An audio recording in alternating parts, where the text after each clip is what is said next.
You for staying with us, dear listener, for this final segment of news and views today, and of course, the final segment that I will be presenting to you during this holy month, inshallah.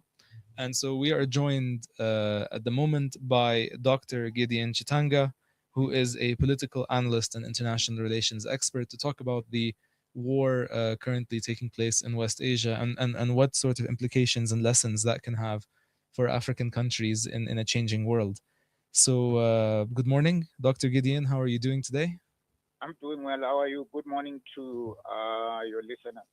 Thank you so much, and thank you for joining us. So, Dr. Gideon, I think we can start with the very obvious question. As I said, we've been discussing in quite a significant amount of depth the war happening at the moment between Israel, the U.S., and Iran, and and one of the questions that I think is really important to ask is, you know, what lessons can African countries learn from this war? In fact, are there lessons to be learned? In fact, the kind of question that precedes that. Yes, I think that it's a very important question. We all are trying to reflect on the what we call the changing global order. And when we say the changing global order, we are thinking about the past 8 years since the end of the Second World War. How the world became relatively peaceful, um, and all of a sudden, the past 5 years you've really just awoken us to very serious challenges with regard to violent conflict. And these violent conflicts, they actually are between states and between very big and important states, which are very powerful. They raise the specter of nuclear war, which could be so disastrous globally. But beyond that, there are also just costs that are linked and affect people who are far away from the theaters of conflict. The economic costs for the war that you just referred to, but also the war between Ukraine and Russia, conflicts in the Horn of Africa and other places. eh, they are going to slow economic growth and development and have long-term effects. Severe loss of life and violations of rights. We are witnessing in this current conflict that you have spoken about serious aggression that violates international law in the sense of respecting the sovereignty of other states. So I can argue that there is really cause for concern because we are delving into a new era that is so uncharted, where a state that believes is powerful can use violence against another state to achieve its objective. The most worrying part of it is the nature and character of these wars. They defy the logics that have been applied in thinking about the diplomacy and the previous wars, uh, particularly after the 8 years that I have referred to. So at this moment, what we are witnessing between Iran, Israel, and the US is a continuous escalation. And this escalation, which in normal war logic should be a fight between combatants and destruction of military assets, is escalating into the destruction of civilian infrastructure or that infrastructure that would serve the goals of development for everyone. And increasingly, there isn't a clear way in which the war will end. Iran is responding and protecting its sovereignty. Israel continue to aggressively attack Iran. The US is continuing to aggressively attack Iran. The international community has no power. The UN does not look like it has any room to really assist. So we have to be worried.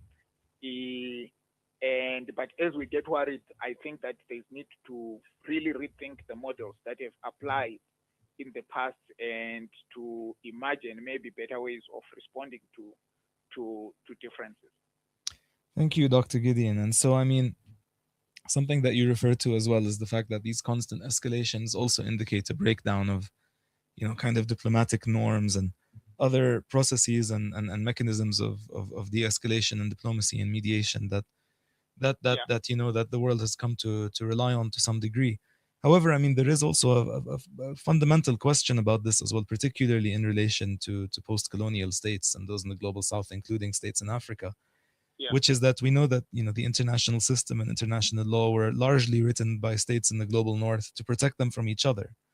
You know, I know, some thinkers, for example, refer to, the World War One and World War Two almost as like European tribal wars that had a global impact rather than being world wars. And of course, the Universal Declaration on Human Rights was written by that really famous anti-colonial thinker, Jan Smuts, yeah. who obviously was, writing it at a time when, his own regime here in South Africa was oppressing Africans and undermining their human rights, in a very obvious way.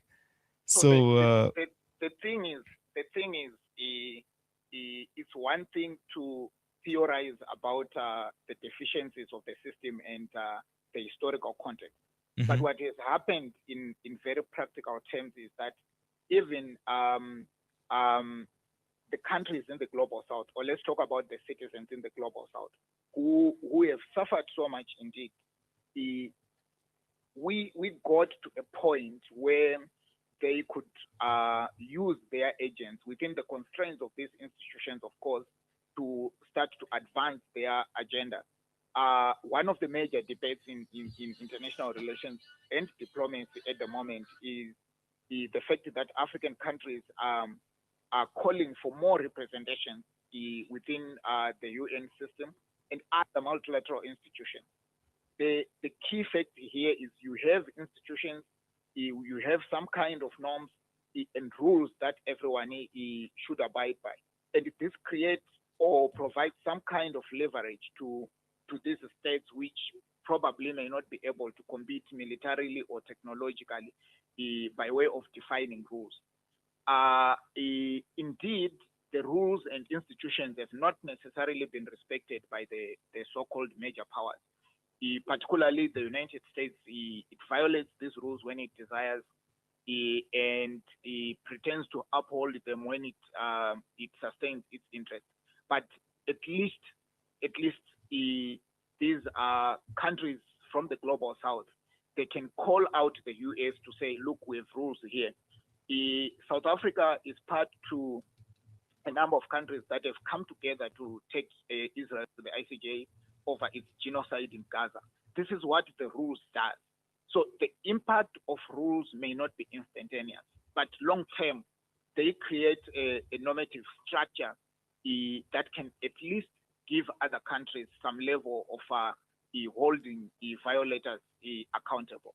I think that what we cannot do now on the basis of these rules, we, the next generation might be able to at least get a sense of accountability from for this current Israel regime, and I'm talking about the government, not the people of Israel, the government of Netanyahu. So the future generation, and already you see a constellation of countries, not only from Africa but also European countries, coming together and saying we cannot accept genocide in Gaza.